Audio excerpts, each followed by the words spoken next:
yote namshukuru Mwenyezi Mungu, lakini pia nawashukuru viongozi wa Umoja wa Wazazi wilaya ya Arusha, uongozi wa chama kata hii ya hapa ilipo kata ya kati ilipo Arusha Sekondari kwa mwitikio wao mkubwa wa kufanikisha jambo hili.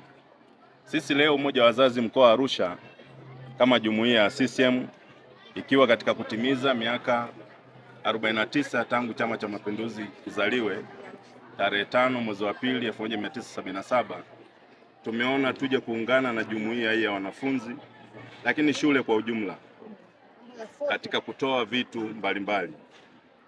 Leo tumetoa madaftari, tumetoa taulo za kike, lakini pia tumefikisha ujumbe kwa nini Chama cha Mapinduzi kinastahili kuendelea kuongoza, lakini Chama cha Mapinduzi kimeleta mafanikio gani katika nchi hii tangu kupata uhuru na tangu kuanzishwa kwake kwa maana serikali zake zote tangu mwaka 77.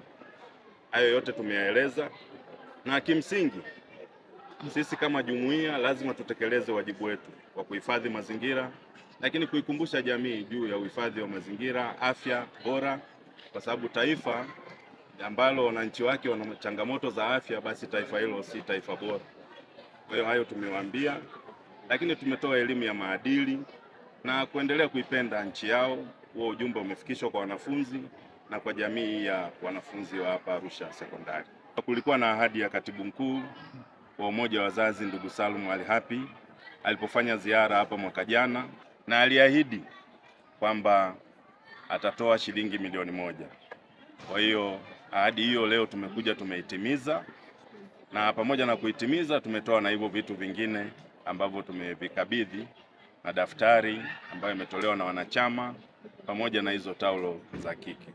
Yale yote tuliowaeleza waweze kuyafuatilia, kama tulivyowaambia kwamba mtoto wa kike awe na tabia kusema no, abakie jina la no na wala sio yes.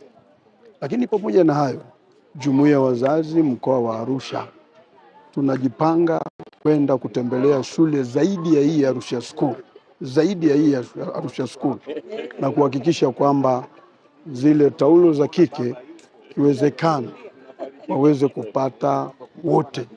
Shukuru sana uongozi wa mkoa pamoja na wilaya kwa ajili ya maadhimisho ya miaka 49 ya kuzaliwa kwa Chama cha Mapinduzi. Sambamba na maadhimisho haya tumefika shule ya Arusha Seki